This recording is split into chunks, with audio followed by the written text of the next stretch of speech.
When you interrupt expectations and it's not what people think it's going to be, immediately you create vulnerability. And then that's how you create magic, is when it's not what people expect to happen in that moment. That's literally the definition of a special space.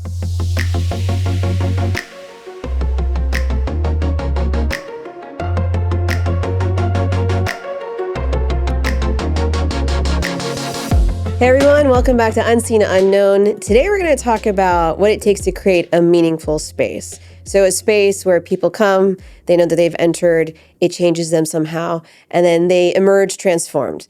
And if you're a brand, that might mean activation. It could mean like a retail space. It could mean a community. It could be virtual or in person.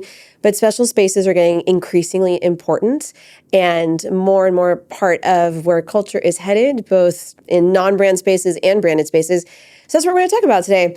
And there's a lot to discuss here, but the first thing where we want to kick this conversation off is the very first touch point of a special space, which is the threshold. I think a lot of brands and activations and people even creating communities, we have a community, so this is all very familiar to us. Don't think about what that first threshold experience is. And like basic definition, the threshold is something that you have to cross over that demarcates the regular world from the special world that you're inviting people into. And you have to make people feel that transition. One of my favorite thresholds that we did was our pajama party in New York for exposure therapy, where, uniform is one of the ways that you cross the threshold, and so it's like whether that's a military uniform, whether that's a suit for work, whether that's, getting dressed for someone's wedding, but pajamas are fantastic because it separates you from the world. And suddenly, and that's really what a threshold is, right? It's a demarcation of the outside and the inside world. And people love to flex on their friends. They're like, hey, I'm going to this place. And it's a different threshold. And it's just that demarcation is so valuable. I think people should be more creative about thresholds too, because when I'm thinking of thresholds for brands, it's always like the archway or like the red carpet or something like that. But that's so boring and lame. They're definitely like photo ops. I get that, and you want to create content for it. But I think probably the more valuable thresholds are the ones. First of all, you shouldn't be afraid to ask for a commitment from your audience or your users. I know when we were starting exposure therapy, I was afraid to do that at first because these are all extra costs on top of an already very literal cost that people have to pay to be a part of it. But it's the cost that makes things special. It's the cost also that people want to pay these alternative forms of cost because they want to engage in the activity of creating the special space. You forget, I always say this about community, especially. You only ever build half a community. The other half shows up when the people come. And then you see what the whole of the community actually looks like. You can never really build a whole community and plan for what it should be. It's the same thing when you're creating special spaces. So give people the tools to participate in it. And by the way, if you don't give them the rules of what you do when you cross the threshold, they might take it into their own hands and it's not going to be what you want it to be. So getting people to dress a certain way is one way. Getting people to do certain things before they come, whether that's to upload a bio or to, so we recently did a midnight solstice in LA. We took over a ranch in Topanga. It was an all-day thing. We had people think of their intentions for the sound bath they were going to do it at midnight. That task was part of the threshold too. Yeah. No, I think there's so much you can do. And to your point, what I've been consistently surprised at is people are so ready and willing to pay that cost because we want rich experiences. We want depth. We want to engage heavily. And we are absolutely starved for it. And so I think everyone is holding back, but it's actually there's so much pent up demand. And so I think you can ask for a lot and you will get so much more back than you think. So totally agree. And I think part of it is just that also steering people's mindsets. I think what goes a really long way is that what a great threshold does is it interrupts expectations. It creates immediate vulnerability, and by doing so, suddenly we can connect on a much deeper level. It always comes back to vulnerability, doesn't it? I think that's a huge part of it. We talk about that so much on this podcast. Yeah, but it's we cannot afford to be vulnerable all the time, everywhere. It's just we can only do it in constrained spaces, and so that threshold of however you are outside, here you can be something else. That edge and that boundary is so palpable and it's so powerful. Even like just really simple things. Like I can't remember who said it, but like most of the best times in your life, you're not wearing shoes, right? And you think about like, you don't think about this, but like taking your shoes off is a threshold too, you know, that like, and there, I don't think we realize how many layers there are. Even things that just like literally like the tone of voice, like you enter a room and everyone's whispering, suddenly your mindset is different, you know? And like, you know, and one thing that I find really interesting too is the whole phenomenon of scented weddings, which is really interesting. You know, these are really subtle cues, but they send a signal that like, you know, there's something different here. So scented weddings, meaning people choose the fragrance that will kind of permeate the space that the wedding is in. Yeah, and part of that, the reason they do that is so that when you have your wedding and then afterwards, scent is a great way to remember things. It's like a trigger. So then like, you know, you have that bottled scent of your wedding, you can smell it, remember everything really clearly, and like it's a beautiful kind of artifact. But like just there are so many layers to the experience. You know, music goes a long way, but I think the more that you ask at the beginning, at that threshold, the more powerful it is.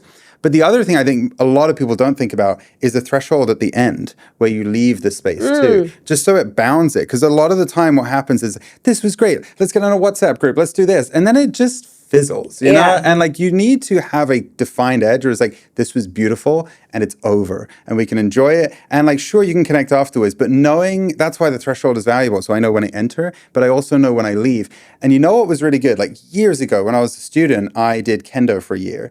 And the practice that I loved the most, it was just so delightful, was that at the beginning of every training session, everyone would meditate for 2 minutes and you'd forget the whole world. And at the end of the session, you'd meditate for 2 minutes and you'd remember it. And so you kind of knew that like, I'm going to pick up, I can afford to forget it because I'll pick it up later, right? And it was just this setting aside of your mental burdens so you could be super present. I found just a delightfully rich practice. And it's that kind of thing where it's like, we are leaving the outside world and then we're entering back into it. And that just allows you to have much more potency in the moment because I don't have to worry so much. You know, I can like just literally let go. And I think the more that you can encourage people to do that, the more they will show up differently. It is a burden on the participant when they don't know when it's ended, or like they feel like this was so good, how could we let it end? We have to like continue it, like the WhatsApp group, which by the way literally happened at a conference I went and gave a keynote at. I saw it fizzle out at the end.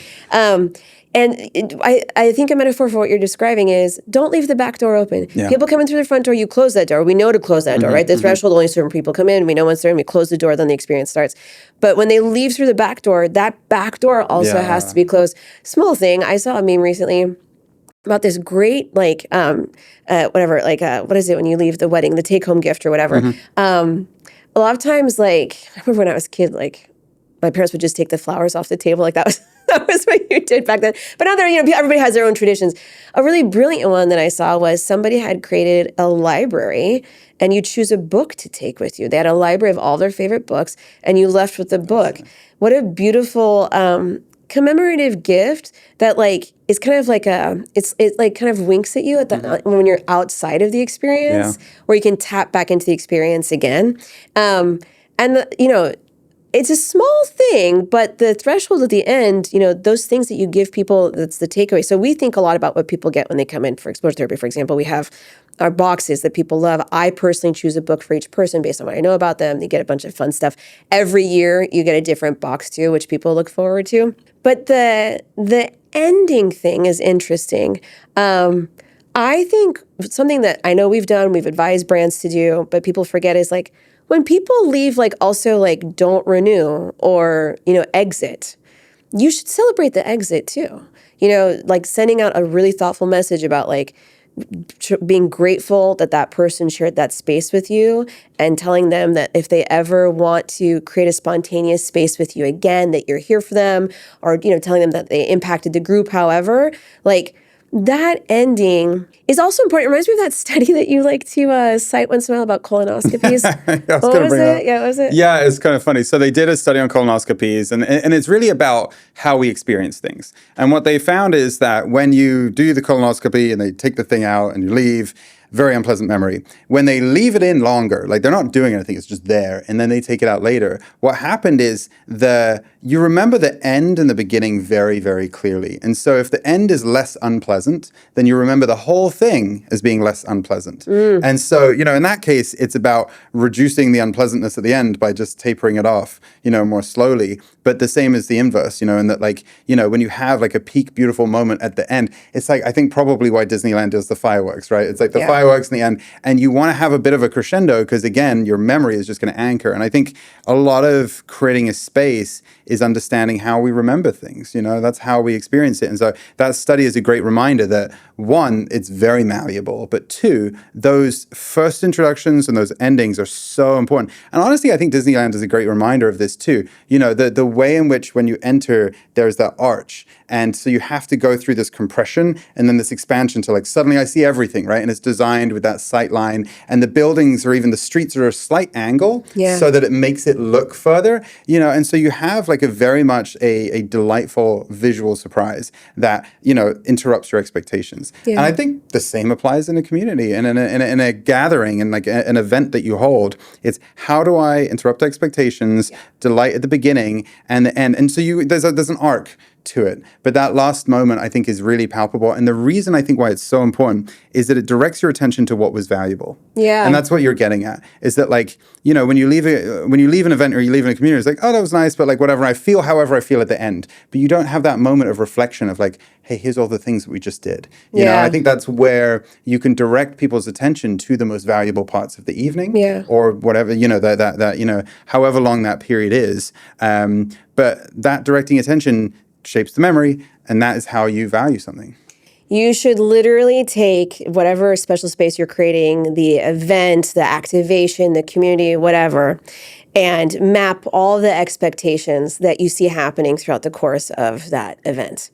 And then you should ask yourself, how can I interrupt those expectations and work against them, surprise people, not just to delight them, but when you interrupt expectations and it's not what people think it's going to be, immediately you create vulnerability because people can't bring their biases to. I always say this in branding in general. Your job is to refuse to let anybody bring their biases to the door. Because if they bring the biases of your industry to your door, it's going to color the whole experience. But for creating special spaces, how do you interrupt our biases? How do you create that vulnerability right away? Because then it becomes an immediate democratizing moment where everybody is on the same footing. And then that's how you create magic, is when it's not what people expect to happen in that moment. That's literally the definition of a special space. Yeah. And you mark the beginning of it and then you mark the end of it, and it becomes this protected bubble of what a meaningful space actually is. Because when they have the vulnerability and the rules are different, which we're going to talk about in a second, that gives people literally the permission and the space and the conditions to actually have a transformative experience. It's a great example of this in the book, The Art of Gathering. I may have used this anecdote before, but it's such a rich one, and it's so simple. So Priya Parker, who wrote that book, one of the practices that she did is when she has meetings in boardrooms are such a power dynamic because everyone knows, like, you defer to the whatever. There's the whole hierarchy is like so in play, and so she lights a candle.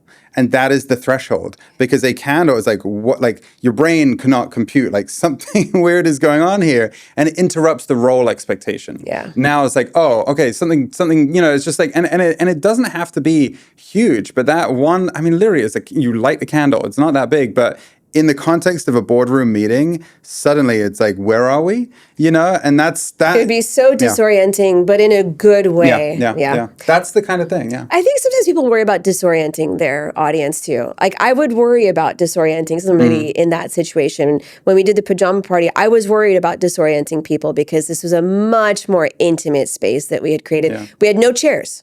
It was all about sitting on pillows on floors. That was the other thing. I didn't allow chairs in the space. So literally everybody had to get down on the floor, and we had to bring in carpets and make it lush and comfortable. And I really worried about that, but it just, like, that's kind of like the emotional risk you have to take when you create these spaces. So let's talk about the next part of creating a meaningful space that you're describing, is the permissions. So you have the threshold. Let's talk about the permissions that you need to create. Yeah. We've touched on this, but meaning comes from distinct permissions, right? Like, the more different the permissions are of your experience, literally the more meaningful it is. That's one of the, I think, the biggest epiphanies I've at least had in the last few years, in terms of just like realizing that like you just have to run to the end of the bell curve. You just have to go, and people want to go there, you know. But it's literally our brain. Like, novelty is such an important thing. So if you look at your life through the lens of novel experiences, you've lived half your life by, I think it's about age 20. Like, you've done most of the new things. By age 20, half of the novel experience. Half of the new experience God, you've and already my done. first 20 years kind of sucked too.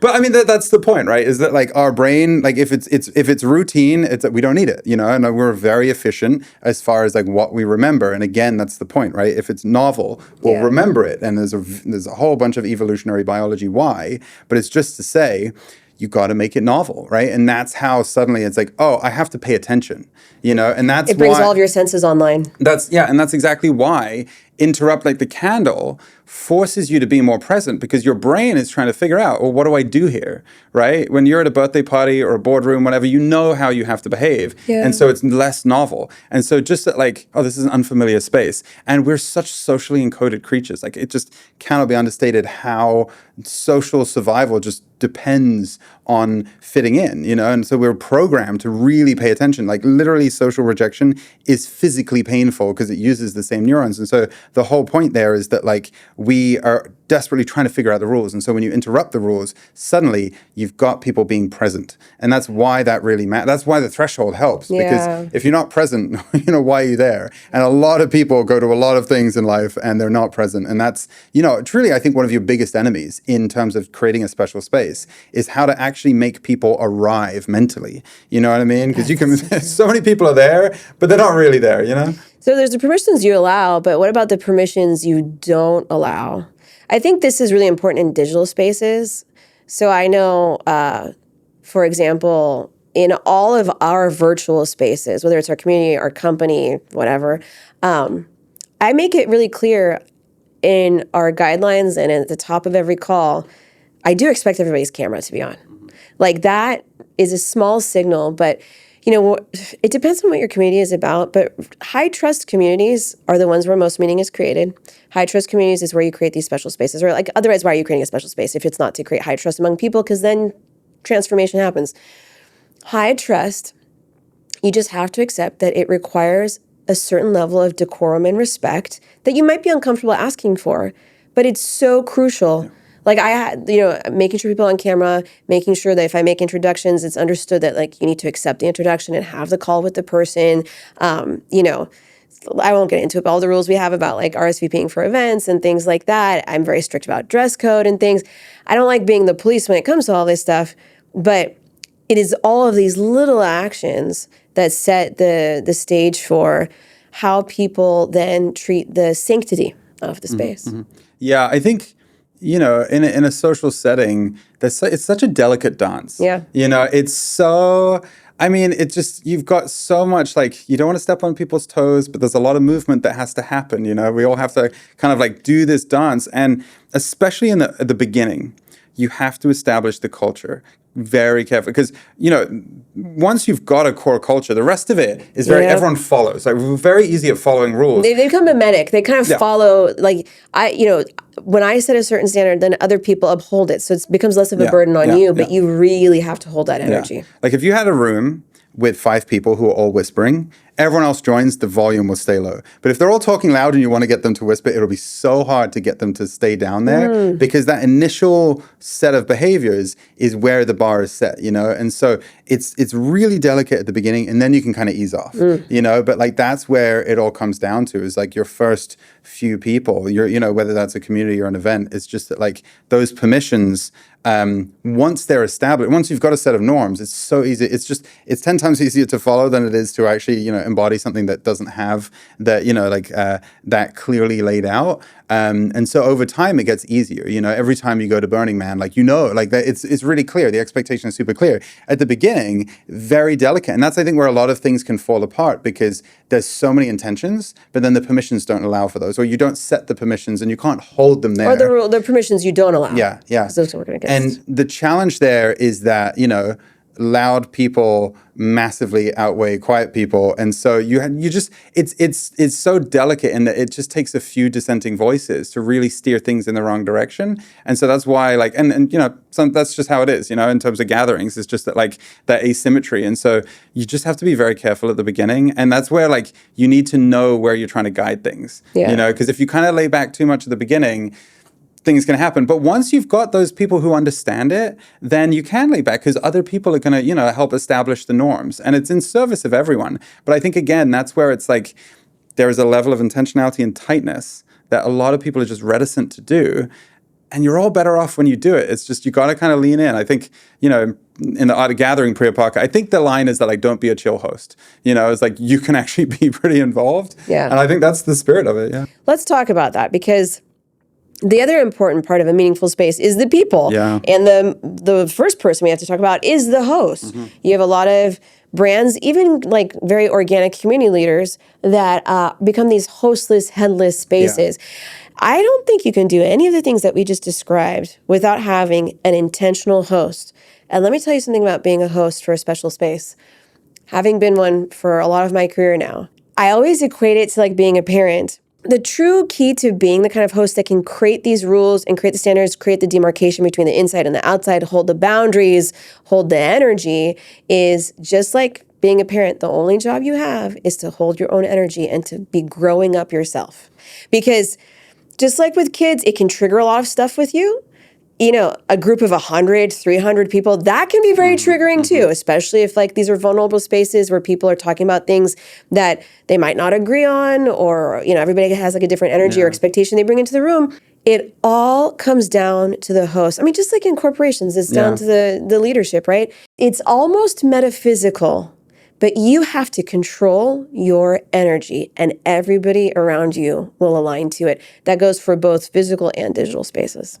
Well, I mean, I think it's why so many brands fail, because it's like, if we just get enough aesthetics in one room, a special space will emerge. If it's just Instagrammable enough. And that's the whole point, right? Is that, like, you cannot tell someone what permission to have. You have to show them. Like, you have to have a person who embodies that, and that is the job of the host. And that's what I was getting at in terms of it's such a delicate thing. You have to show up and be in pajamas and whisper or whatever it is, and it is uncomfortable when you're the only one dancing, right? But you got to do it, and that is where almost it always falls apart, because it's a deeply EQ-based task, and I don't think people understand that's what you need to hire for. If you want to build out that function, you need a person to do that, right? And I think some brands get that now. I just heard about, I think it was, I can't remember what brand it was, but they hired someone who runs like a run club, because they already had kind of embodied those things. That is so smart. I see so many brands hire influencers. Yeah.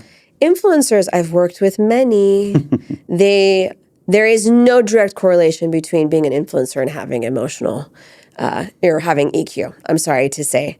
It could happen, but I don't think I don't think they're correlated. Yeah. But I think that's the thing. It's like the first step is that, like, know what the permissions are, specifically, try and get them as far off the bell curve, and then embody them aggressively so that everyone else knows, if you behave this way, I can behave this way. It's the thing. If you're whispering in a room, everyone else will whisper. And it's just that, like, you gotta start there, and that is where already all the brands fail, because they don't even realize you need someone in the room. I think of like the opposite of, like, so many places there's that notion of air spaces, right? Where I was going to bring this up with Kyle Chayka. So Kyle Chayka, who actually came and spoke to us at Exposure Therapy, I talked about air spaces and how all these spaces feel so liminal, empty, meaningless. Yeah, you can just go anywhere in the world and it will feel familiar to you, right? And it's that's not a... It's like the Starbucksification of all of the Western world, for example. It all feels very familiar when you walk in, which has its benefits, but also just takes away any sense of a special space making that you might be searching for when you do leave your home. It reminds me of something, Zach from our team, Zach Lamb, wrote an article years ago. I wrote it down here. In an AI world, everyone will need to come home. We'll link to it in the show notes. And he talks about how AI, this was years ago again, is going to just keep splitting people into like people who live virtual and people who live IRL. And it's going to force kind of like this backlash of people wanting to find each other again. Yeah. If your idea of creating a special space is to speak to these deeper needs, which I will always encourage you to do, one of the deeper needs is for people to find each other again, perhaps the ultimate vulnerability that we are seeking. If you want people to find each other again, think of what that requires of a host. Well, I think too, talking about the people, you have to create some kind of specific shared context, that me and you have something in common. Like I always think of like when I lived in London, the small talk was the weather because it was the common variable, right? We had that in common. I moved to LA and then all of a sudden it's the traffic, right? Yeah. Weather's great, but the traffic sucks, right? And we all talk about, how was the 405, whatever it was, right? Do people talk about the traffic? People talk about the traffic. Okay. But the point is that like it's a common context, right? And the more specific you can get with a common context, the deeper you can connect because you're giving people handles to enter into a conversation in a much more rich way. And so and there are so many ways of doing this. You could have people from all kinds of walks of life, but you share an interest or a passion in something. You share a certain personality characteristic. You can be very interpretive in that, but what you are doing is giving people conversational handles to say that like, here are all the doorknobs, open them. And that creates such a level of depth in that, like, I know everyone else here has this one thing in common, and that's what makes this unique. And so, that kind of goes hand in hand. You've got the host and the permissions that they need to provide, but then you're giving people the tools to connect in the way that you'd like them to connect in that richer, more interesting way. And so that kind of common context is really valuable. What about the other people in the room? The guests? Well, that's what I'm talking about, the guests. Yeah. But I mean, what about like choosing who gets to be in the room? Oh, I think that it's specificity, it's like you have to know like what the line is. And I think that, well, one thing I do know for sure is that people want to know that they're chosen. It really matters. And so even if it's a symbolic gesture to say like, what was it? There was a brand who was like Britney Spears isn't allowed to do it, like Soho House, I think, Soho House, yeah. So Britney Spears couldn't become a member. It's that symbolic thing. Ferrari does it with like these guys, they can't, and it's mostly a symbolic act, but it's a symbolic act to say that like, well, if they can't, but like this is the people who can, right? And so I think that you can do it in that way. But the general point is just that, like, that's one way to create specificity is to say who's not in the room, to do that. But yeah, I think people do love that feeling of being chosen and selected. That goes a long way because it affirms an identity, And again, when you're there, that specificity comes from the affirmation of an identity to say that we all have this one identity. It reminds me of Seth Godin's famous line, I think it was from Purple Cow, people like us do things like this, right? That's like such a simple expression of identity-based branding is like, this is what people like us do. This is how we behave, which is what all of those, even those gestures, that's what they're speaking to. Yeah, and I mean, there's a lot to be said about that. I think it's the book influenced Robert Cialdini's. I think it's his, where he talks about like, if you describe someone as generous, they're much more likely to be generous later. And so part of that is you're giving them the shoes to wear. You're saying like, oh, everyone here is so generous, and then they will be more generous. And so part of that is, in prescribing an identity, you are actually imposing permission in some way, and that's a really useful tool too. In that, like, there's a kernel of truth there, and you can kind of push it to push people there. But again, it's in service. I think there's one other piece that's really valuable in terms of who's in the room and the way that we relate to the room, and that's the notion of interdependence. I think so much of the problem of modern society is that we're so hyper-individualistic. And you know what? It feels really, really good to depend on other people. And we're so averse to it. But that is where a meaningful gathering is. And the most basic thing is I can be vulnerable with you. And that is me being interdependent in that I can share something meaningful. And where are the meaningful moments you have? Where you can rely on other people, And so I think it is... that's what a strong community is there's a spirit of interdependence, not independence, interdependence. I'm dependent on you and you're dependent on me. And it's one of my favorite facts of all time is that we actually enjoy being a friend more than having a friend.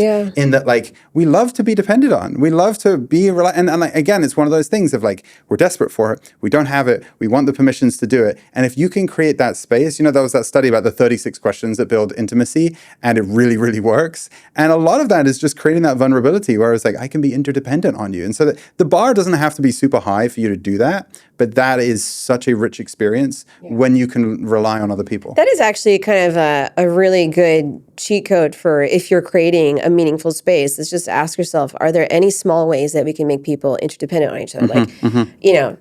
The name bingo or scavenger hunts, or, we did some, at our early dinners, we used to do this thing where like we would create these 2x2 boards. And when you came in, you would take a Polaroid and then map yourself on that board. It would start a discussion, but we did Polaroid specifically so that you would have to ask somebody else to take that picture of you. And then they would witness you putting it on the board, and then the conversation would start about like what your perspectives were on the topic. also, sidebar, what I loved about that, and it was very intentional, was that by taking a Polaroid and putting it on the board, you write your name at the bottom, and then everyone can find each other's names, and you don't have that awkward moment of what's your name. But it's just that, like, if you can do that, you can only do that in a small group, but like the Polaroid trick is so good for just like jump starting that that intimacy, because it's like, I want to talk to that person, but I don't know their name. Let me just go over to the board and see their Polaroid, and it's a good in if you can, but it only works to like, I don't know, 20 something people. Yeah.